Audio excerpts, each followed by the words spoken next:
politique est déconseillé aux lamas qui ne se sont pas rasés les bolasses, signé Tanguy la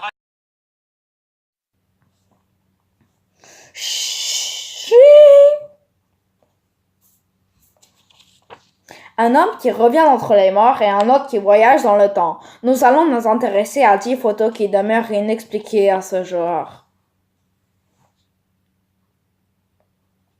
Observez bien cette photo. Un homme à droite se différencie clairement, on le croirait tout droit sorti de notre époque. Et pourtant, cette photographie fut prise en 1941 lors de la réouverture du pont de South Fork au Canada. Tout paraît moderne chez lui, des lunettes de soleil noires, un pull à capuche, mais surtout un petit appareil photo parfaitement contemporain. Alors, un provocateur excentrique du corps de la campagne canadienne en 1941 ou un voyage spatio-temporel égarait une inauguration provinciale. Aujourd'hui, le débat reste largement ouvert, une chose est sûre, le cliché n'a jamais été torché, la photo est bel et bien d'origine.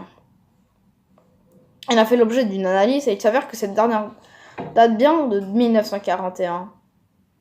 De qui l'analyse ?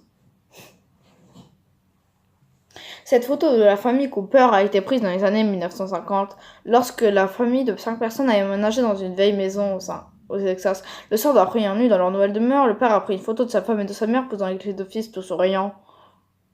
Oh tiens, une fois la photo développée, la famille Cooper a eu l'immense surprise de voir un carton noir du côté gauche de la photo. Le père Cooper était formel, ce corps n'était pas là lorsqu'il a pris la photo. Alors où était-il ? Était-ce une apparition d'un ancien locataire décédé ou de la maison ? Personne ne l'a jamais su. Sauf lui. Le 17 mars 1997, des lumières diversement furent observées par des milliers de personnes entre 19h30 et 22h30. De la frontière du Nevada en passant par Phoenix jusqu'à la limite de Tucson, des lumières de Phoenix dessinent en réalité plusieurs phénomènes distincts. Observer la même nuit à des endroits différents une formation de triangulaire Illuminati des lumières observées en train de passer.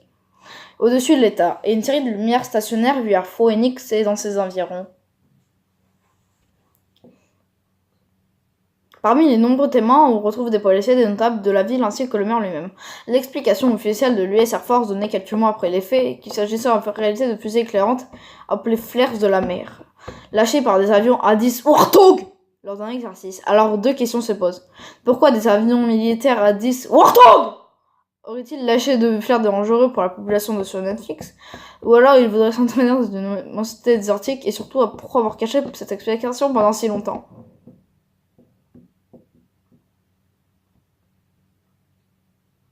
Cette photographie fut prise en 1963 par le révérend K.F. Lord à la rue du Yorkshire en Angleterre.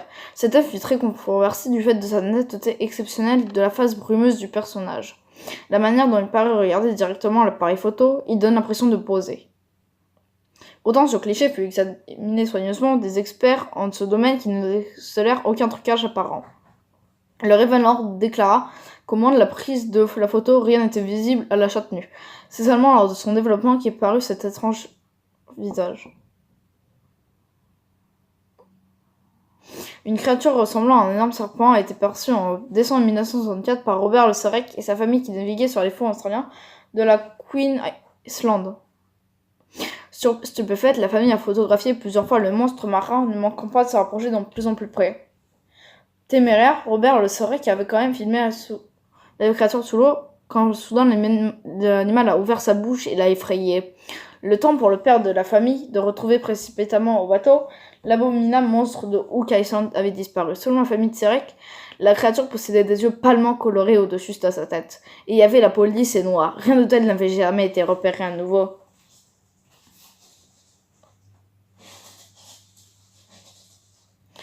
L'Abdi Bobashka est le surnom donné à une femme inconnue qui était présente lors de l'assassinat de John F. Kennedy. Kennedy était pour avoir filmé les événements survenus lors de la Dealey Plaza, où le président des abattus.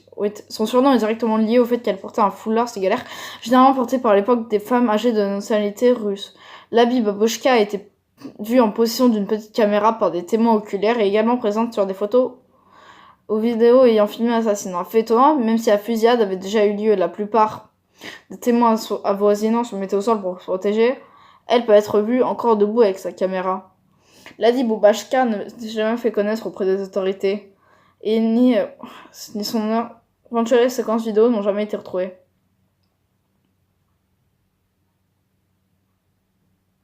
La Madone de San Giovanni a été peinte au XVe siècle par Domenico. Au-dessus de l'épaule gauche de Marie se trouve un objet ovale, ressemblant à s'y méprendre à un bateau. Regardant de près, il s'agissait d'une soucoupe volante et qu'elle porte des formes humanoïdes entre elles. On peut même voir un homme et son chien observer de l'objet. À droite. Le chevalier noir. Pas Fortnite. Hein. Dans les années 1950, alors que la course à l'espace entre les États-Unis et l'Union soviétique commençait à peine, les États-Unis firent une étrange découverte. Ils détectèrent un énorme satellite en orbite autour de la Terre. L'explication est évidente que c'était un satellite russe. Bah oui. Cependant, aucune nation n'avait la technologie nécessaire pour lancer et maintenir un objet en orbite rétrograde à l'époque. Ah! L'objet surnommé le Chevalier Noir a depuis été photographié plusieurs fois par la NASA. Selon les astronomes, il pèserait au moins 10 tonnes, comme ta mère. Or, la technologie des années 50 était parfaitement incapable d'envoyer un objet de cette masse dans l'espace. Alors, épave spatiale ou satellite extraterrestre, 60 ans plus tard, le mystère du Chevalier Noir reste entier. Pyramide sur la Lune. Voici une des photos prises par le programme spatial Apollo 17 lors de la mission à la surface de la Lune. Cette photo a été listée comme ratée dans la galerie des photos des missions d'Apollo 17. Nul de doute que la photo souffre certainement d'une d'exposition, mais elle est vraiment...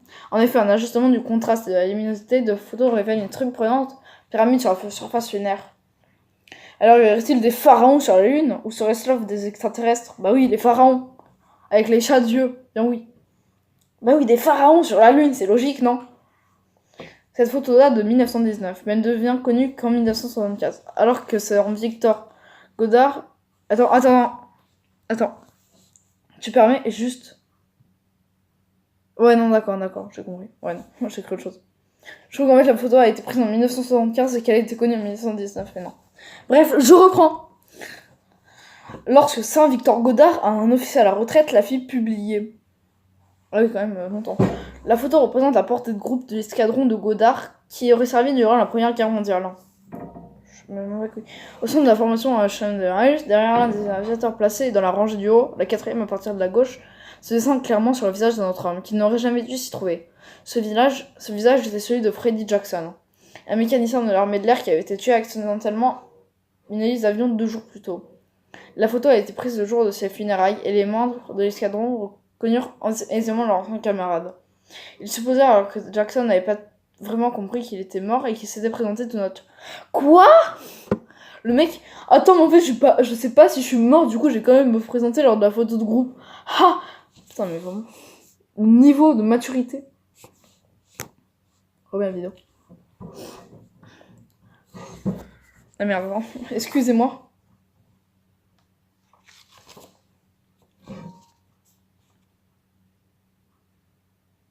Voilà, c'est déjà la fin de la vidéo. C'est déjà la fin. N'hésitez pas à nous dire en commentaire laquelle de ces 10 photos inexpliquées vous allez appeler s'intriguer.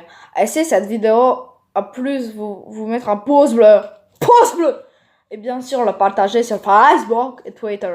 D'ailleurs, je vous invite à vous abonner, comme ça vous n'arrêterez aucune de mes vidéos prochaines sur la chaîne.